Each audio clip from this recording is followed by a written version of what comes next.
So we'll just take a quick look at the maps for this one.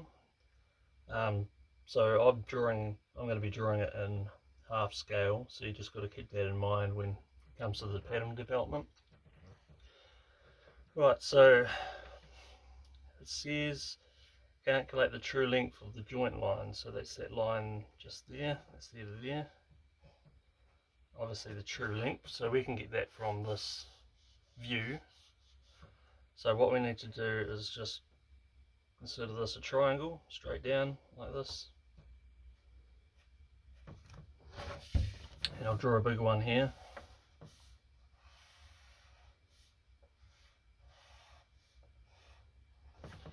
So if we just consider that a triangle, we just need to know like that length there. We know the height, it says the height here is 125. So I'll put that in there.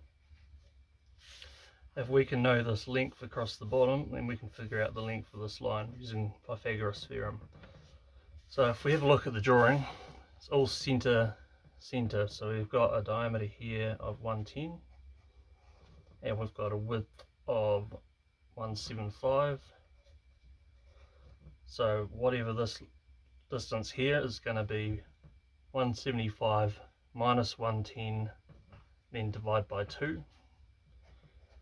So let's put that in the calculator, and I'll write it down as well.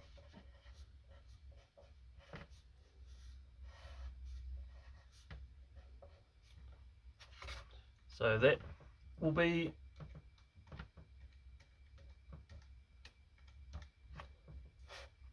32.5. So now we've got this point here, 32.5, 125 high. We can use Pythagoras theorem, which is c squared equals a squared plus b squared. If we rearrange that a little bit, we get c equals the square root of a squared plus b squared. So let's put those numbers in. So it doesn't matter which way around these are, a and b, as long as you remember c is the hypotenuse here. This is what we're trying to find.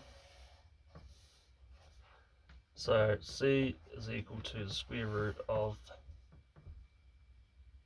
125 squared plus 32.5 squared, which equals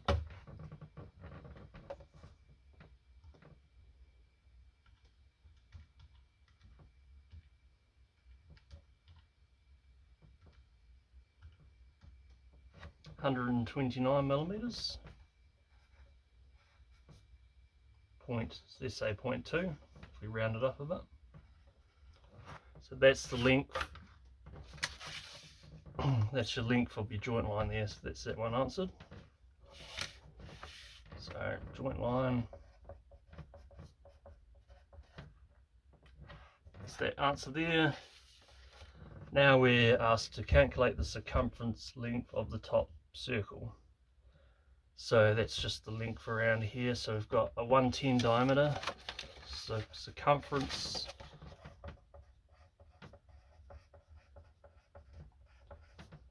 equals pi times diameter equals pi times 110. So let's figure that out. So the circumference should be 345.6 if I round it up to 1 decimal place. And the last one they're asking for here is that angle. So we're looking at it inside a triangle, but smaller, but it doesn't matter, it's the same thing. So now we just use a bit of trigonometry to do that. So we've got these two sizes here, so we know they're for sure, so we might as well use those. So we've got opposite and adjacent. So if this is the angle, call that theta. We've got opposite and adjacent here, so we're looking at toa, soka toa, tan angle equals opposite over adjacent, so that will equal 125 divided by 32.5, and that means the angle will equal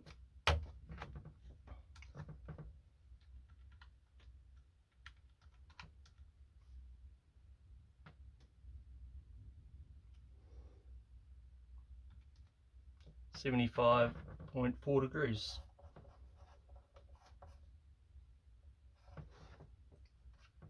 So that's all the maths there for you.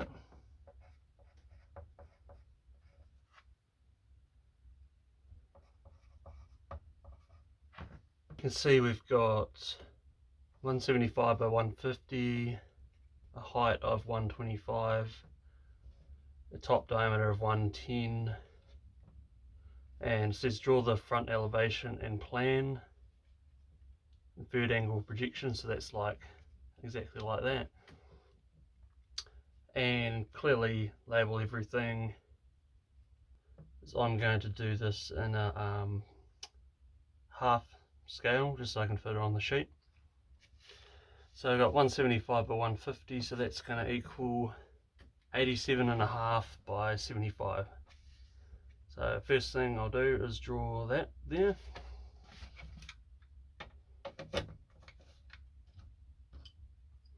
So just start a line on the bottom, doesn't really matter where, just close to the bottom's good. And I'll square a line up the side as well.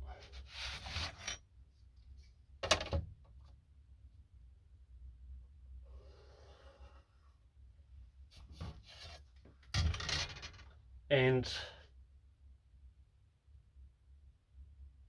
right, so I'm just going to draw essentially just what we're looking at right there.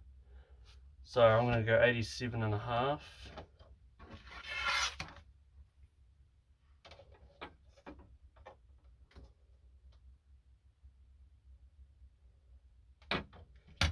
And I'll square that up as well.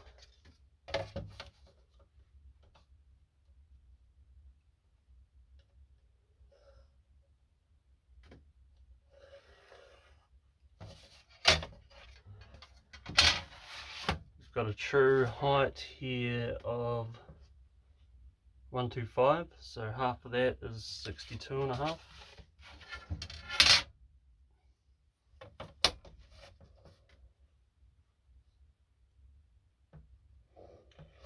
And I'll start the other view, say 15 mil up from that one. It doesn't really matter. That's just how it's going to fit pretty good, I think. And we've got a height of 75, so we've got a base of 75 by 87.5.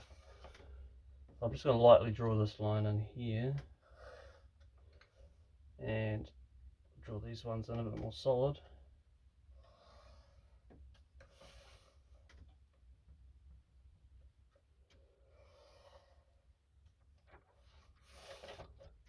And I might just darken those lines up a wee bit that I'm going to use.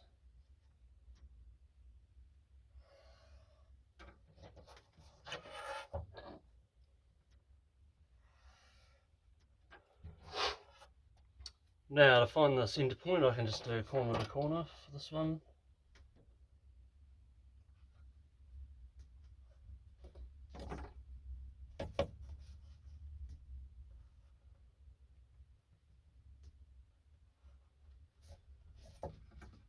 I'm going to have to square that across.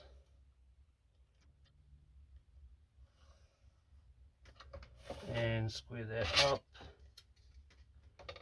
And I'll bring that centre line right down to the top of that lower part of the drawing, this bit down here.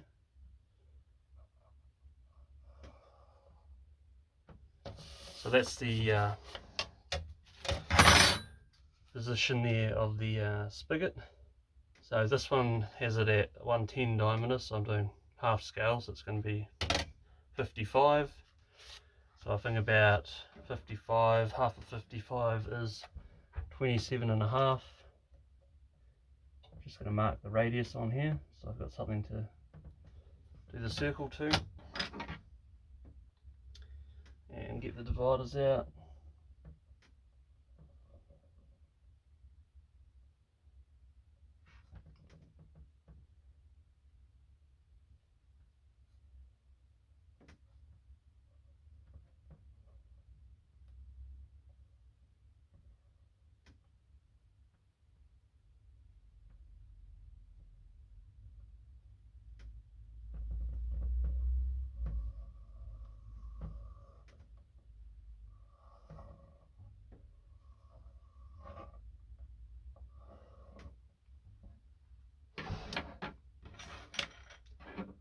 Now I'll just check that. You always want to be double checking as you go. So 55, yeah, that's worked out well. Now if these dividers set at that radius, I want to go from each of these 4 points and arc out a small line where it crosses over the spigot here, the round part.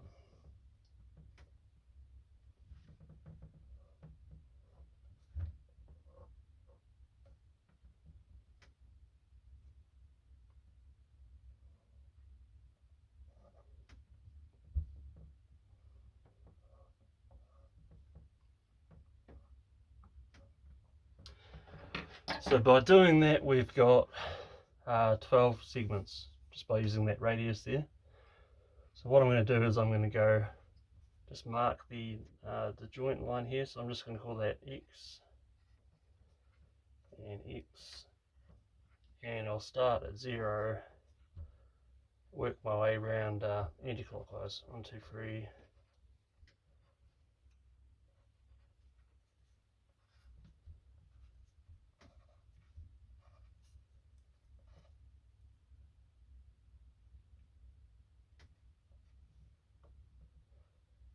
So you can see we've got 0, 1, 2, 3, 4, 5, 6, 7, 8, 9, 10, 11, and 0 is 12 as well. So we'll just leave it as 0. Now I can bring these lines down to the top here. So you see it's got those points, and it's just brought them straight down.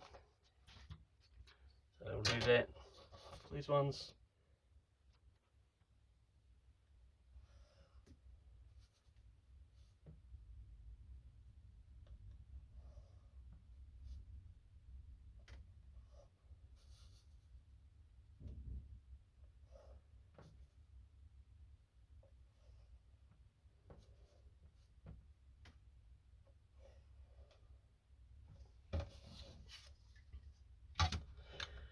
Now I'll just use the ruler to bring them out to their points there. So that's the centre one, so I'll draw that first.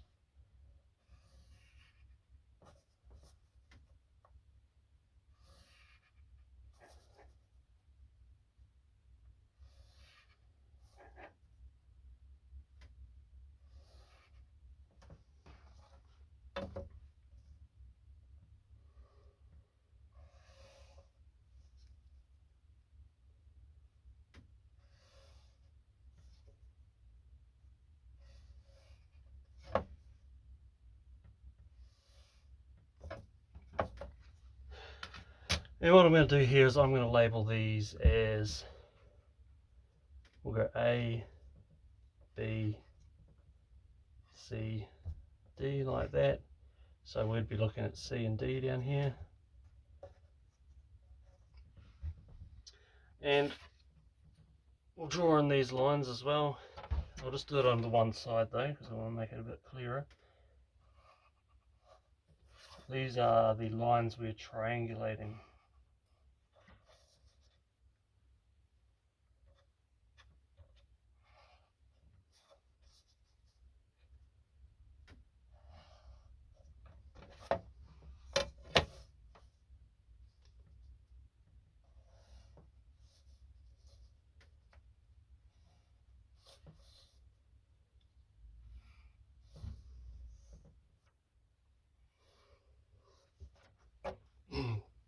So the other side, we're doing the same thing. So this is symmetrical both ways. So I'm just keeping those lines off the other side for a bit of clarity. So you can see by looking at this line, say 0 to D, we've got it in the top view here, and we've got it in the side view here. So what we need to do basically is form a triangle. So we know it goes this far in this view and this far in this view. Now if we form a triangle, which would be right on top of this, we can get the actual length of that line, because neither of these is the actual length here, because it's moving in two directions. So for all squared arounds, what we do is I'll just draw it off to the side.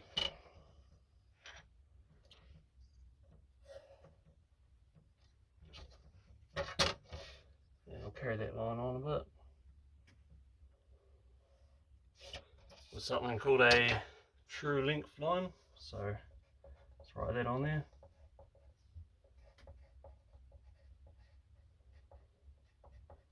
And that's usually the height between these two planes.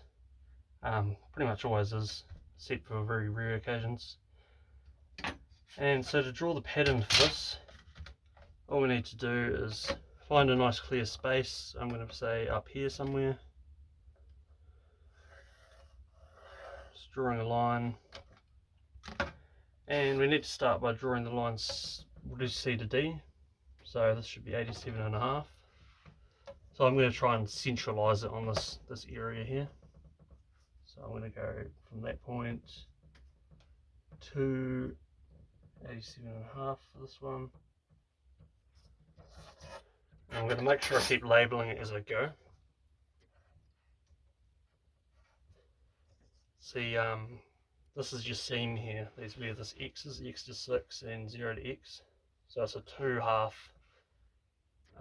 piece. This is pretty generally how they're made. If you get real big ones, sometimes they'll be made in 4 pieces. Sometimes you can do them in one whole piece if it's very thin metal, but generally speaking, squared around, you make it in 2 halves. So the first thing we got to do is get our C to D length.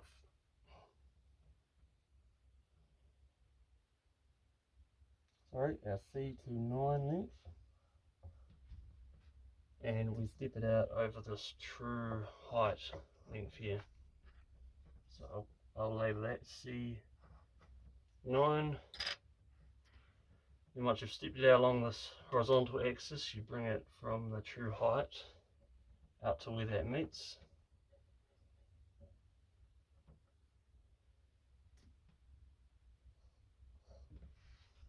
And now we've got our true length line there. We've got C9 true length, so that will be from here to here. So now I can go put this over here and transfer that point across. Go from both sides. And then we've got our first point of our pattern. So we've got 9 up there. I'll just shade it in a bit. Now the next thing we've got to do is grab our C to 8 length here.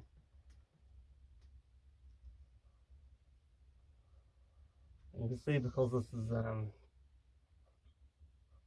you know, symmetrical, it's going to be the same both sides. So this is C to 8.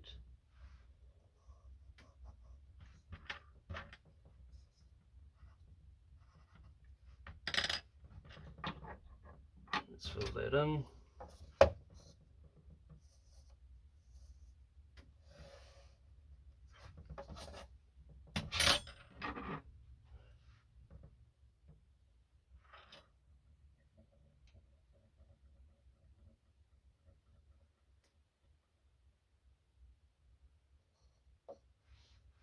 C to 8.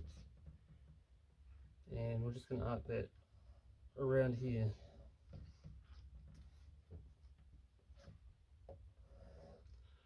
Now usually when you're marking out a square around, you'll have a small set of dividers and a big set. It saves a bit of time from adjusting them like I'm doing, but I only have the one pair at the moment, so I'm going to just be doing that, adjusting it in and out. So you can see the distance from 9 to 8 on the top here, so that's a true length because that's a flat plane there, so that's the right distance. So what we need to do is set it at this, then we can find the distance from 9 out to 8, and the same on the other side, it's symmetrical.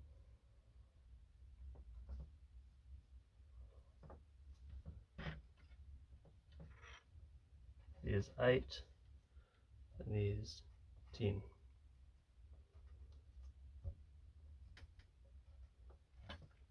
And these distances should all be the same around here, so 6 to 7, it's a division by 12, so these should all be the same. So what I will do now, I'll just arc out this length in that general direction, because I know it's going to end up there. It's going to save me adjusting these dividers back out and in again. So now we'll grab C to 7.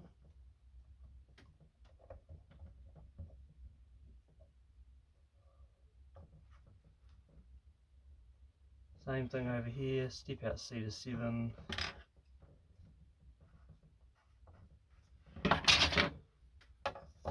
Draw that line in.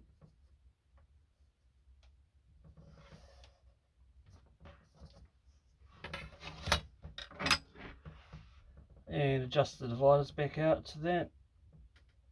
So C7.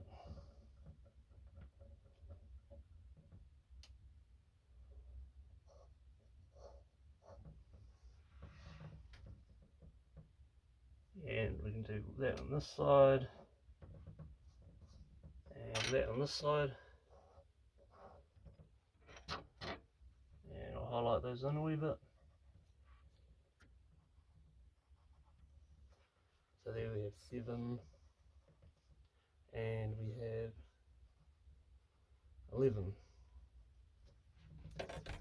So the next one we have to do is C to 6. So this is where the seam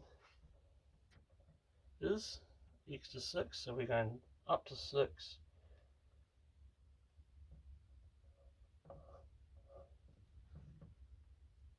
C to 6 here. See, that's landed in the middle of these ones, so they don't necessarily land in any order there. It just depends what the distance is.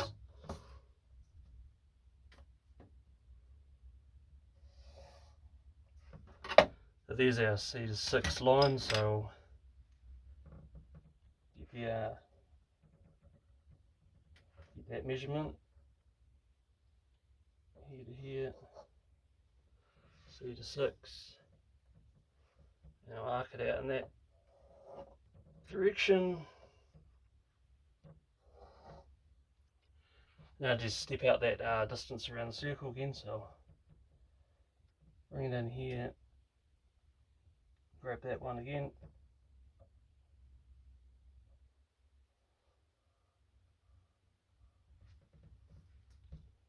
Go from that point up.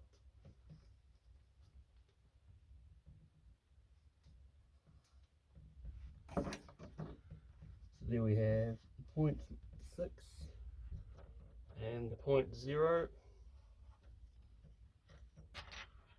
Now this is where a lot of people get confused. So now we need to come down from these points up here to find the point where this seam goes to.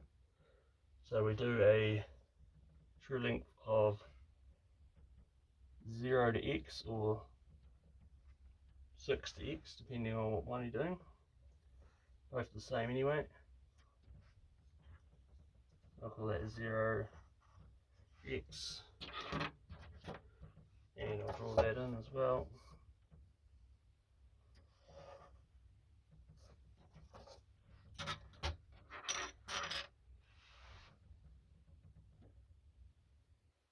line these right out to 0 to X.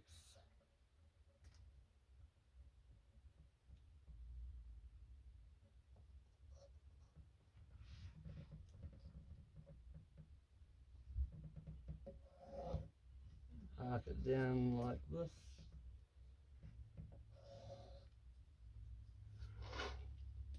And the next thing is we've got to go from C to X or D to X. Same thing either side.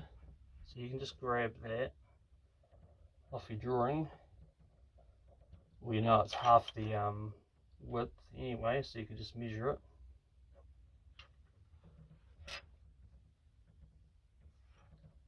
And I'll put that down there.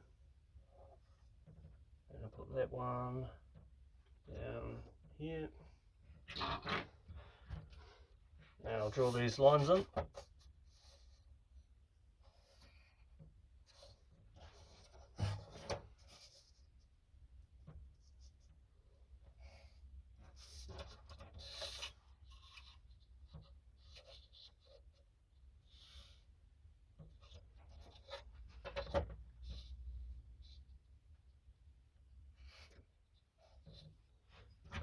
And I'll lightly draw on the other lines so you can see what's happening.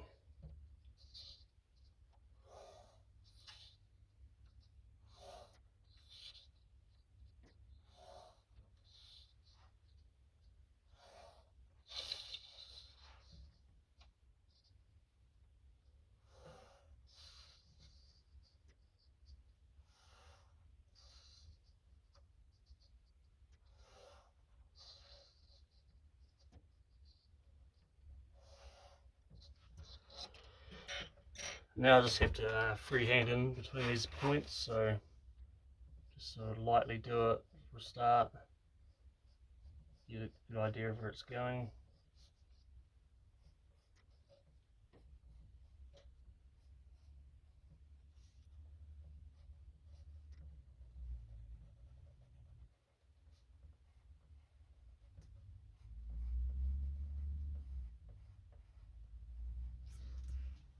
So there's your half pattern. So you probably want to be putting a bit of a lap on one side. I think it says something about 10mm lap. That's if we were going to make it out of metal, which we will do in the course. That's the technique to getting your pattern though. So one thing that you always want to be checking when you do these patterns is those lines there should be square.